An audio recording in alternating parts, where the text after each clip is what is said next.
Tuesdays with Morrie. The seventh Tuesday, we talk about the fear of aging. Morrie lost his battle. Someone was now wiping his behind. He faced this with typical brave acceptance. No longer able to reach behind him when he used the commode, he informed Connie of this latest limitation. Would you embarrass to do it for me? She said no. I found it typical that he asked her first. It took some getting used to, Morrie admitted, because it was, in a way, complete surrender to the disease. The most personal and basic things had now been taken from him, going to the bathroom, wiping his nose, washing his private parts. With the exception of breathing and swallowing his food, he was dependent on others for nearly everything. I asked Morrie how he managed to stay positive through that. Mitch, it's funny, he said. I'm an independent person, so my inclination was to fight all of this. Being held from the car, having someone else dress me, I felt a little ashamed because our culture tells us we should be ashamed if we can't wipe our own behind.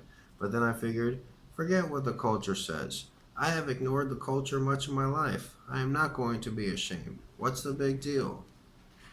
And you know what? The strangest thing. What's that? I begin to enjoy my dependency. Now I enjoy when they turn me over on my side and rub cream on my behind so I don't get sores, or when they wipe my brow or they massage my legs. I revel in it. I close my eyes and soak it up, and it seems very familiar to me. It's like going back to being a child again. Someone to bathe you, someone to lift you, someone to wipe you.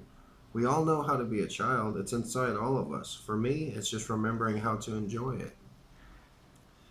The truth is, when our mothers held us, rocked us, stroked our heads, none of us ever got enough of that. We all yearned in some way to return to those days when we were completely taken care of. Unconditional love, unconditional attention. Most of us didn't get enough. I know I didn't. I looked at Morrie and I suddenly knew why he so enjoyed my leaning over and adjusting his microphone, or fussing with the pillows, or wiping his eyes. Human touch. At 78, he was giving as an adult and taking as a child. Later that day, we talked about aging, or maybe I should say the fear of aging, another of the issues of my what's bugging my generation list. On my ride from the Boston airport, I counted the billboards that featured young and beautiful people. There was a handsome young man in a cowboy hat, smoking a cigarette, two beautiful young women smiling over a shampoo bottle, a sultry-looking teenager with her jeans unzipped, and a sexy woman in a black velvet dress next to a man in a tuxedo, the two of them snuggling a glass of scotch. Not once did I see anyone who had passed for over 35. I told Morrie I was already feeling over the hill, much as I tried desperately to stay on top of it. I worked out constantly, watched what I ate, checked my hairline in the mirror. I had gone from being proud to say my age because of all I had done so young, to not bringing it up for fear I was getting too close to 40 and therefore professional oblivion. Morrie had aging in better perspective. All this emphasis on youth, I don't buy it, he said. Listen, I know what a misery being young can be, so don't tell me it's so great. All these kids who came up to me with their struggles, their strife, their feelings of inadequacy, their sense that life was miserable, so bad they wanted to kill themselves. And, in addition to all the miseries, the young are not wise. They have very little understanding about life. Who wants to live every day when you don't know what's going on? When people are manipulating you, telling you to buy this perfume and you'll be beautiful, or this pair of jeans and you'll be sexy, and you believe them? It's such nonsense. Weren't you ever afraid to grow old? I asked.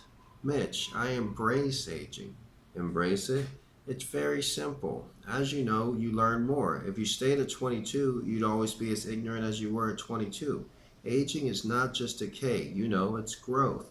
It's more than the negative, you're going to die. It's also the positive that you understand you're going to die. And that you'll live a better life because of it. Yes, I said, but if aging were so valuable, why do we always hear people say, oh, if I were young again? You never hear people say, I wish I was 65. He smiled. You know what that reflects?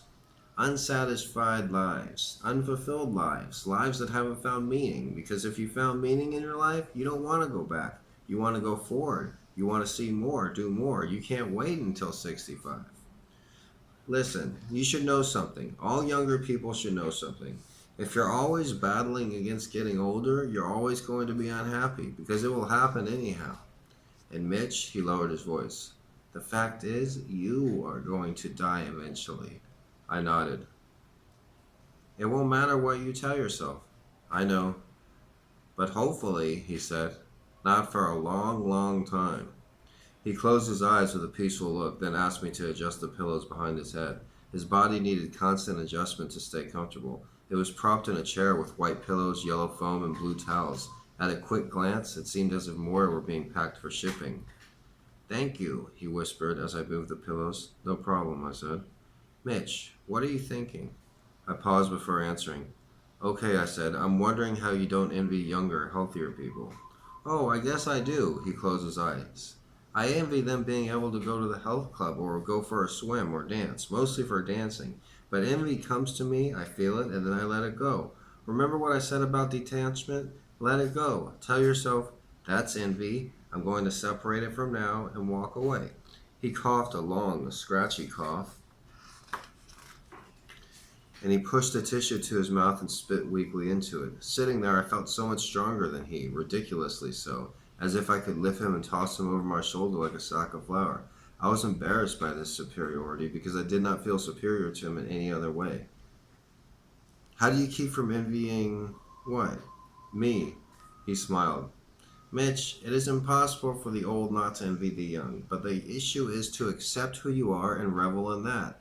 This is your time to be in your 30s. I had my time to be in my 30s, and now it is my time to be 78. You have to find what's good and true and beautiful in your life as it is now. Looking back makes you competitive, and age is not a competitive issue. He exhaled and lowered his eyes as to watch his breath scatter into the air. The truth is, part of me is every age. I'm a 33-year-old. I'm a 5-year-old. I'm a 37-year-old. I'm a 50-year-old. I've been through all of them, and I know what it's like. I delight in being a child when it's appropriate to be a child. I delight in being a wise old man when it's appropriate to be a wise old man. Think of all I can be. I am every age up to my own. Do you understand? I nodded. How can I be envious of where you are, where I've been there myself? Fate succumbs many a species. One alone jeopardize itself. W.H. Auden, Morrie's favorite poet. That was Tuesdays with Morrie, the 7th Tuesday. Fate succumbs many a species. One alone jeopardize itself.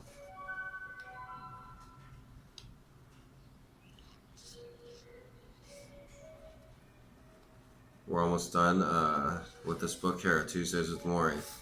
My name is Gregory Brandt. As you can tell, I'm really good at reading.